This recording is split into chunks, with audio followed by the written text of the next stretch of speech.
오늘은 새 예루살렘 해석 영원한 생명나무에 대해서 함께 살펴보겠습니다. 요한계시록 22장 1절부터 5절에는 이렇게 기록되어 있습니다. 또 그가 수정같이 맑은 생명수의 강을 내게 보이니 하나님과 및 어린 양의 보호자로부터 나와서 길 가운데로 흐르더라. 강 좌우에 생명나무가 있어 12가지 열매를 맺되 달마다 그 열매를 맺고 그 나무 잎사귀들은 만국을 치료하기 위하여 있더라.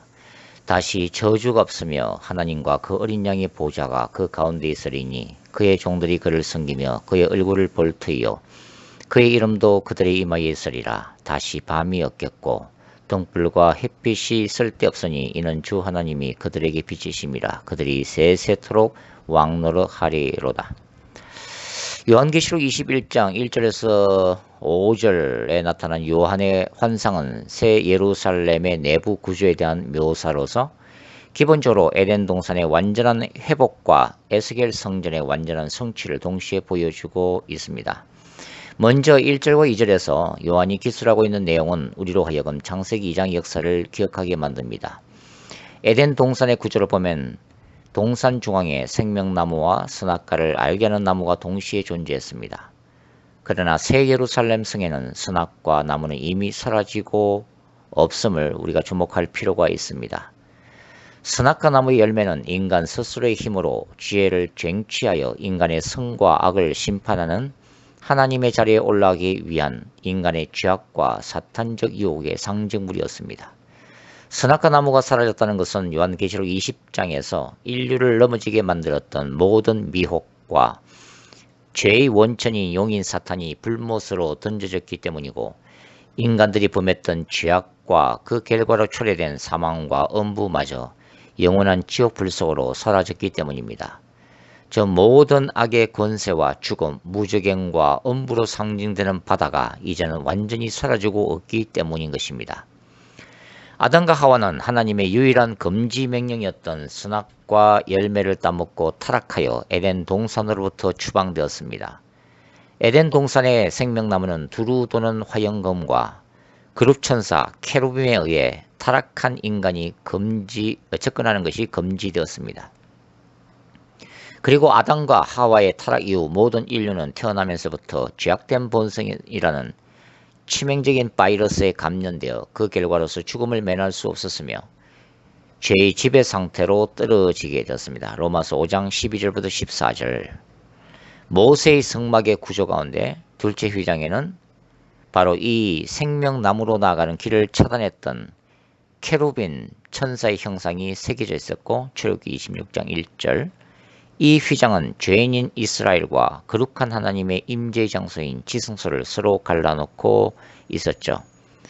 그러나 우리 주 예수 그리스도의 십자가 사건으로 어떻게 되었어요? 당시 예루살렘 성전의 둘째 휘장이 위로부터 아래로 찢어지게 되었다는 것입니다.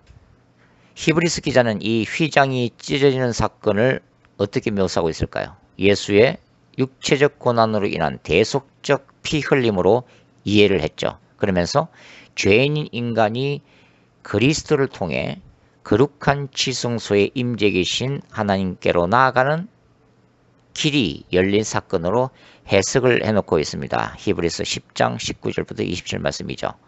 이제 예수 그리스도의 재림 사건을 통해 야훼 하나님의 종말론적 거룩한 전쟁이 그 승리로 끝나고 백보자 심판을 거쳐 하늘에서 내려온 이 새 예루살렘 안에는 에덴 동산 이후 사라져버렸던 생명나무가 다시 등장하고 있습니다.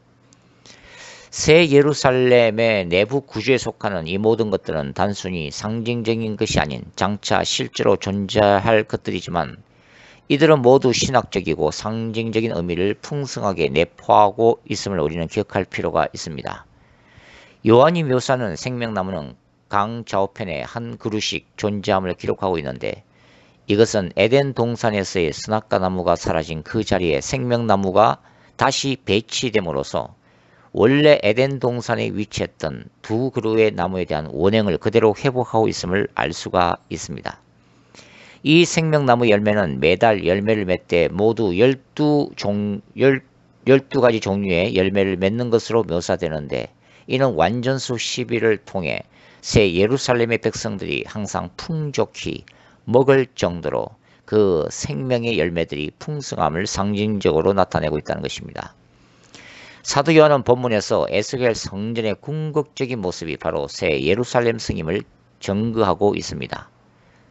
하나님과 어린 양의 보좌로부터 수정같이 맑은 생명수의 강이 흘러나오고 있고 생명나무의 잎사귀들이 만국의 치유를 위해 존재하고 있음은 선지자 에스겔이 환상 가운데 보았던 신비스러운 에스겔 성전이 궁극적으로 완성된 모습입니다. 바로 에스겔 47장 1절부터 12절에 나타나 있는 내용이라고 말씀드릴 수가 있죠. 에스겔 성전 문지방에서 흘러나와 강을 이루고 또 죽은 바다를 살리는 이 환상은 요한계시록 21장 1절에서 죽음의 바다 그 자체가 사라지고 그 대신 생명수의 강이 보호자로부터 흘러나오는 환상으로 완성되고 있다는 것입니다. 그리고 에스겔 성전에서 흘러나온 물로 각종 과실나무가 자라고 그 잎사귀가 약재료가 되듯이 예루살렘 성에는 만국을 치료하기 위한 생명나무의 잎사귀가 존재하고 있습니다. 어떤 분들은 이 생명나무의 잎사귀가 존재하고 있으면 새 예루살렘 성에도 영생하기 위한 육체의 질병을 치유하기 위한 실제적인 것으로 보고 있지만 이것은 영생이 아니라 이미 영생을 소유한 그 신자들에 대한 상징적 의미로 해석하는 것이 무난하다고 생각됩니다. 왜냐하면 예수 그리스도의 재림 이후에 우리가 부활체를 입고 주님의 임자앞에 서는 순간 우리는 이미 영원한 생명을 공급받았기 때문입니다. 더 이상 그 생명을 연장하기 위한 치료의 잎사귀는 존재할 필요가 없다는 것입니다. 우리가 이 새 예루살렘 성에 등장하는 생명수의 강에 대해서 생각할 때에 우리는 창세기를 생각할 수 있죠. 즉 에덴 동산에 등장한 4개의 강이 다시 회복된 모습으로 나타나고 있더라는 것입니다. 에덴 동산을 그 기원으로 하여 갈라진 4개의 강은 비손, 기혼, 히데겔 그리고 유브라데 강입니다. 창세기 2장 10절부터 14절 말씀. 이러한 모습은 4개의 강줄기로 묘사되는 에덴 동산 주변의 생명력 넘치는 광경을 연출하고 있습니다. 마찬가지로 요한은 새 예루살렘의 생명수의 강을 묘사함으로써 예수 그리스도의 보좌로부터 흘러나오는 영원토록 마르지 않는 그 놀라운 생명력으로 넘치는 영원한 천국의 모습을 묘사하고 있습니다. 예수 그리스도로부터 흘러나오는 생명수는 모든 인생들의 눈에 맺힌 눈물을 씻어줄 수 있고 죄악과 죽음의 바다로부터 고통당했던 신자들을 위로하시는 하나님의 놀라운 은혜요 선물인 것입니다. 출애굽기에는 전쟁하시는 하나님이 출애굽한 이스라엘 위에 홍해를 가르시고 이스라엘 군대를 수장시키는 모습이 출애굽기 14장에 기록되어 있습니다. 이 홍해 바다에서의 승리는 나중에 솔로몬 성전의 청동으로 만든 바다 모형으로 상징되어 야훼의 승리 신학을 드러내고 있다고 하는 거죠. 열왕기상 7장 23절부터 26절 말씀입니다. 이 모형은 요한계시록에서 보호자 앞에 펼쳐진 수정과 같은 유리바다로 다시 나타납니다. 계시록 4장 6절. 요한에게는 마지막 납발 재앙 전에 하나님의 심판의 상징인 불이 섞인 유리바다로 보여졌지만 마침내 모든 심판이 끝나고 유리바다는 이제 보호자 앞에서 흘러나오는 생명수의 강으로 변화되어지고 있다는 것입니다. 이 모든 것은 야훼 하나님께서 수행하신 종말론적인 거룩한 전쟁에서의 궁극적인 승리의 결과인 것입니다. 한 가지 재미있는 사실은 에덴 동산에서 첫 번째로 언급된 비손강의 경우 그 주변의 땅들이 금으로 되어 있음을 기록하고 있죠. 창세기 2장 11절부터 12절입니다. 요한 또한 새 예루살렘 성의 길이 맑은 유리 같은 정금으로 되어 있음을 표현하고 있다는 것입니다. 요한계시록 21장 21절. 새 예루살렘 성에서는 모든 신자들이 이제 주님의 보좌 앞에서 주님의 얼굴을 직접 대면하게 될 것입니다. 그리고 영원히 어린 양이신 예수를 섬기게 될 것입니다. 그리고 신자들의 이마에 예수 이름이 있을 것이라고 언급하고 있는데, 이것은 라오디게아 교회에 주신 약속과 버가모 교회에 주신 약속의 성취입니다. 그리고 동시에 14만 4천이라는 종말론적 신자들이 그들의 이마에 인을 받는 장면인 요한계시록 7장 3절과 그들이 하늘의 시온산에서 승리자로 있는 모습인 요한계시록 14장 1절의 궁극적인 성취라고 말씀을 드릴 수가 있습니다. 14만 4천을 포함한 오고 가는 모든 세대의 신자들이 영원히 주님의 소유된 백성이 될 것입니다. 그리고 새 예루살렘에서는 밤이나 해나 달빛도 필요 없을 것입니다.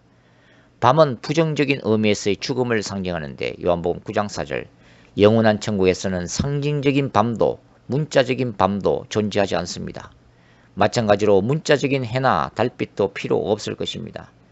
왜냐하면 하나님과 어린 양 예수께서 친히 영광스러운 빛이 되시기 때문입니다.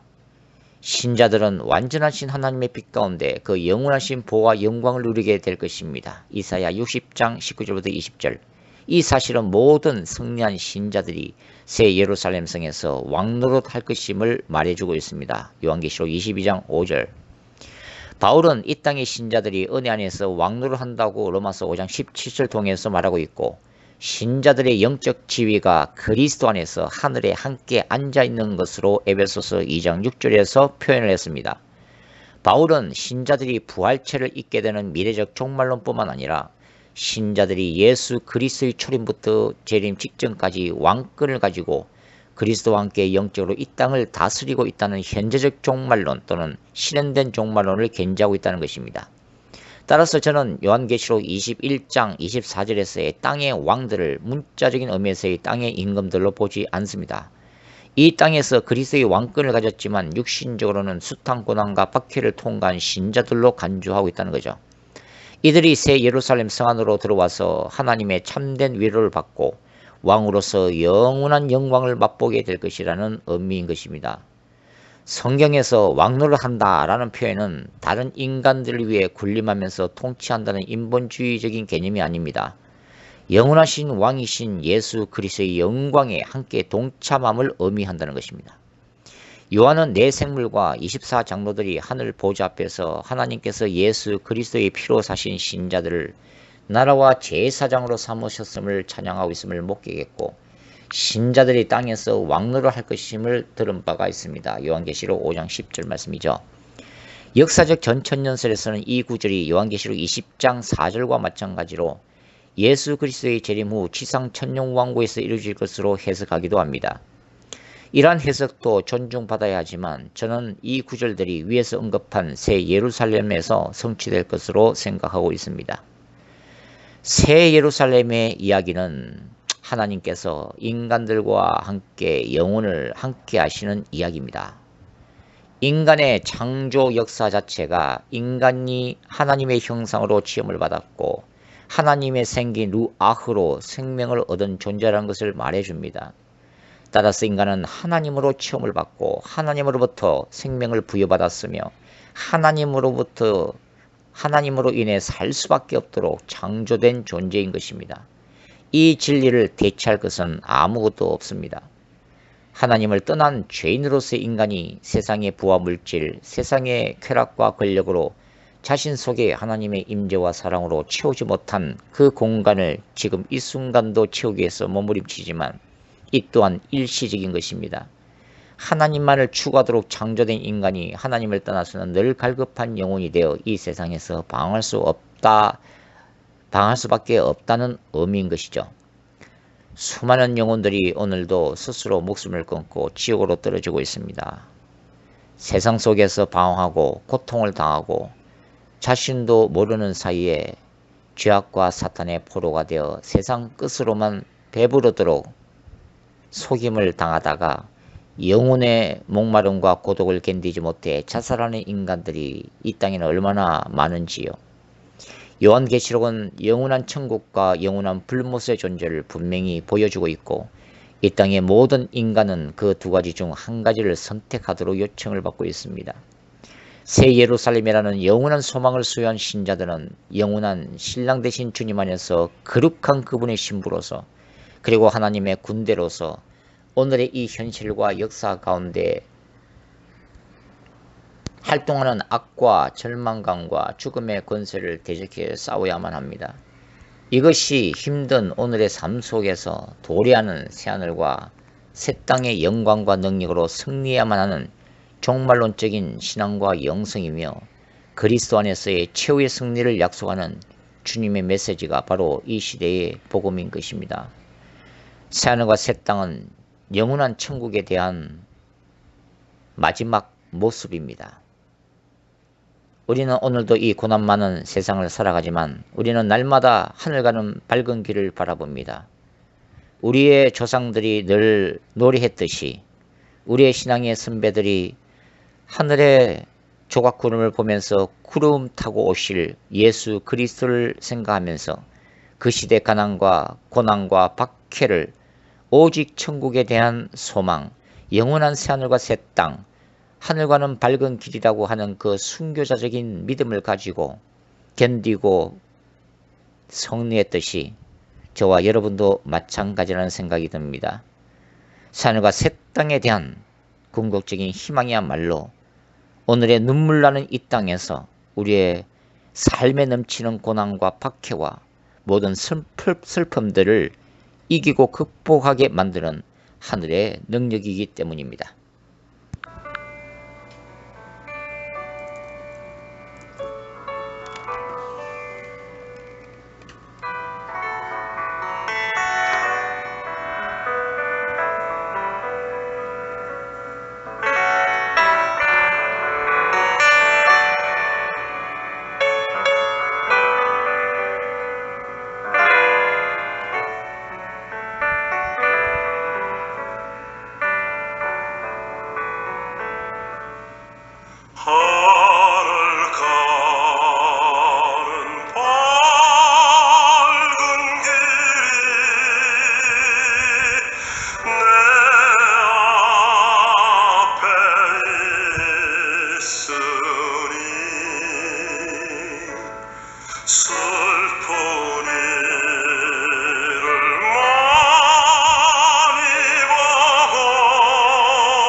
세상